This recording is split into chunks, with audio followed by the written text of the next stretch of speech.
Welcome back. Last lecture तक हमने हमारी जो कंपोनेंट्स थे वो बना लिए थे और हेडर का कंपोनेंट भी बना लिया था। अब हम हेडर में नेविगेशन बार बनाने लगे थे। ठीक है, तो नेविगेशन बार बनाने के लिए मैं क्विकली बूटस्ट्रैप 4 मैं क्विकली यहाँ से नेविगेशन बार जो है ना वो कॉपी कर लेता हूँ, बिकॉज जो है हमारा फ्रंट एंड का जो बूटस्ट्रैप का लेक्चर तो नहीं है ये। और दूसरा, अगर आपने बूटस्ट्रैप को आपको नहीं आती है तो आप मेरी बूटस्ट्रैप 4 वाली सीरीज़ देख सकते हैं। अनकरीब बूटस्ट्रैप 5 की सीरीज़ भी हम लेके आएंगे। दिस वन, ये मैं नेविगेशन बार कॉपी कर लिए और मैं क्विकली यहाँ पर हेडर लगा देता हूँ। ओके, एंड अच्छा, ये नेविगेशन बार हम चैट जीपीटी से भी जनरेट कर सकते हैं। इट्स अप टू यू है कि आपने खुद बनानी है, चैट जीपीटी से जनरेट करनी है। चैट जीपीटी के काफ़ी फ़ायदे हैं जी। अच्छा, एंड नेक्स्ट आप देख रहे हैं हमें काफ़ी सारी वार्निंग शो होने लग गई हैं।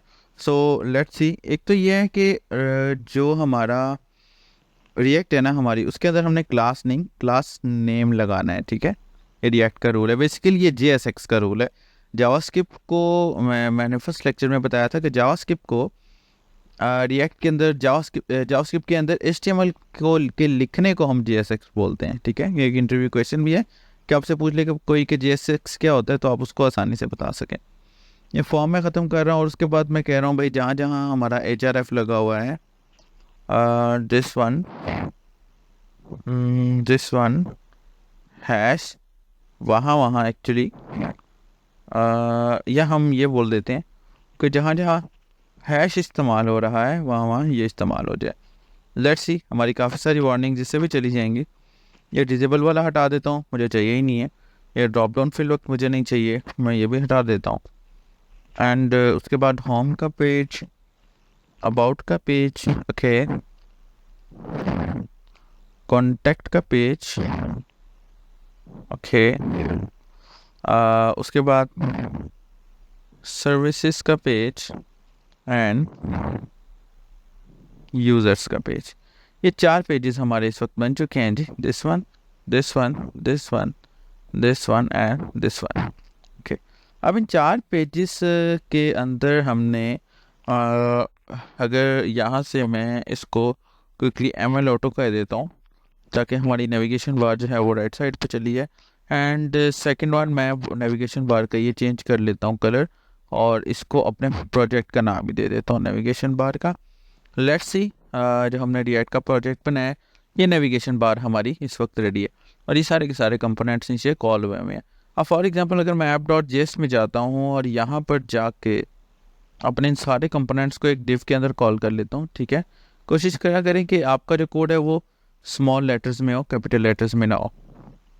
उसके बाद क्लास नेम, चैनल को सब्सक्राइब कर लीजिएगा। आने वाले वक्त में बहुत सारी प्रोफेशनल वीडियो आने वाली हैं कि जिसकी बेस के ऊपर आप अपने फ्यूचर में डेवलपमेंट के करियर को बहुत बेहतर बना सकते हैं। तो दिस वन, और उसके बाद मैं यहाँ से MT3 कर लेता हूँ। ओके, मार्जिन टॉप ये थोड़ा सा नीचे आ जाता है। अब नेविगेशन बार मेरी रेडी है। अब मैं ये चाहता हूँ कि अबाउट पे क्लिक करूँ तो अबाउट आए और मेरा पेज भी रिलोड नहीं होना चाहिए। तो मुझे यहाँ पर क्विकली एक रिएक्ट राउटर डॉम के नाम से पैकेज इंस्टॉल करना पड़ेगा। मैं npm install react router DOM, ये मैं पैकेज अपने इंस्टॉल कर लेता हूँ। ये तकरीबन 1 आध मिनट लगेगा और ये पैकेज हमारा इंस्टॉल हो जाएगा। ठीक है, पैकेज बेसिकली जब हम इंस्टॉल करते हैं तो इस पैकेज से रिलेटेड जितनी फाइल्स हैं वो एक्चुअली हमारे नोड मॉड्यूल्स के फोल्डर में आती हैं। ये पैकेज इंस्टॉल हो जाए तो यू विल सी दैट कि हमारी ये जो फाइल्स हैं हमारे नोड मॉड्यूल्स के फोल्डर में आ जाएंगे। लेट्स सी, 1 मिनट लगेगा, ये पैकेज हमारा इंस्टॉल हो रहा है। अगर आपका कोई क्वेश्चन है तो आप कमेंट्स में पूछ सकते हैं और चैनल को लाजमी सब्सक्राइब कर लीजिएगा। इसके बाद हमारी एंगुलर की सीरीज़ आने वाली है, एंगुलर 18 की। अच्छा जी, हमारा पैकेज इंस्टॉल हो गया है और अगर मैं नोड मॉड्यूल के फोल्डर में जाके नीचे से थोड़ा सा आर में जाऊँ, दिस वन, ये देखिए ये आर में, तो यू विल सी दैट कि यहाँ पर मुझे मेरा रिएक्ट राउटर डॉम का पैकेज जो है वो नज़र आ जाएगा। एनीवेज, इसको मैं बंद कर रहा हूँ और यहाँ पर मुझे अब 2 चीज़ें इंपोर्ट करनी है। ठीक है, पहली चीज़ रूट्स इंपोर्ट करने हैं, ये मैंने रूट्स इंपोर्ट कर लिए, ये ऑटोमेटिकली आ जाएंगे। ठीक है, एंड दूसरी चीज़, रिएक्ट से रिलेटेड कोई भी एक्सटेंशन आप लाजमी जो है इंस्टॉल कर लीजिएगा। ये मेरे रूट लगाने हैं, ठीक है। अब होगा क्या, यहाँ से मैं इसको ख़त्म कर रहा हूँ और सबसे पहले मैं ये मेरा रूट्स है, मैं इसको कॉल कर रहा हूँ दिस वन। फिर उसके बाद यहाँ पर मैं रूट लगा रहा हूँ। रूट लगाने के बाद मैं यहाँ पर path, okay, this one and element के बाद यहाँ पर मैं अपना बता रहा हूँ कि भाई अगर यूआरएल में ये आए, मेरा मतलब कि कुछ भी ना आए, तो मेरा होम का कंपोनेंट आना चाहिए। उसके बाद अबाउट का कंपोनेंट आना चाहिए, ओके। उसके बाद क्विकली कॉन्टैक्ट का कंपोनेंट आएगा, ठीक है। ये वही वाला कॉन्टैक्ट का कंपोनेंट है जो हमने बनाया था। उसके बाद यहाँ से हम सर्विसेज का कंपोनेंट भी ले लेते हैं, सर्विसेज एंड सर्विसेज, ओके। उसके बाद नेक्स्ट हम यूज़र्स का कंपोनेंट ले लेते हैं। यूआरएल में जो हमारे स्पेलिंग्स होते हैं वो कीप इन माइंड स्मॉल ही होते हैं, कैपिटल भी लिख लें तो कोई इशू नहीं है, लेकिन ना लिखें तो बेहतर है, ओके। अब ये हमारा रूट बन गया। अब यहाँ पर एक मेन चीज़ हमारी रह गई है जो हम यहाँ भी कर सकते हैं, लेकिन आई विल सजेस्ट कि वो हम यहाँ पर करें। हम इन सारे रूट्स को ब्राउज़र के साथ बाउंड करना है, तो इसके लिए इंपोर्ट करना पड़ेगा हमें यहाँ से ब्राउज़र राउटर को, ओके। ये इंपोर्ट करने के बाद रेंडर वाले फंक्शन के अंदर बेसिकली हमने इसको अपने मेन कंपोनेंट के राउंड कॉल करना होता है। अब बेशक मेन कंपोनेंट के अंदर यहाँ से लेकर यहाँ तक कॉल कर लें या यहाँ पर मौजूद इसे कॉल करें। आई विल सजेस्ट कि आप इसको यहीं कॉल कर लीजिए, this one and this one, okay. Now let's see control S. जब हम यहाँ पर आएंगे तो यू कैन सी दैट ये मेरा मेन कंपोनेंट मुझे शो होने लग गया है, ठीक है। अब यहाँ पर मैं अबाउट लिख रहा हूँ तो यू कैन सी मेरा अबाउट का कंपोनेंट आ गया। यहाँ पर मैं कॉन्टैक्ट लिख रहा हूँ, यू कैन सी कॉन्टैक्ट का कंपोनेंट आ गया। यूज़र्स लिख रहा हूँ तो यूज़र्स का कंपोनेंट आ गया। वापस आता हूँ तो यू कैन सी ये मेरा सिंपल कंपोनेंट आ गया। अब ये तो चीज़ ठीक है, लेकिन मैं चाहता हूँ यार मेरा यहाँ पर क्लिक करूँ तो कॉल होना चाहिए। यहाँ के लिए क्या है, ये यूज़र्स कैस भी हम छोटा कर लेते हैं।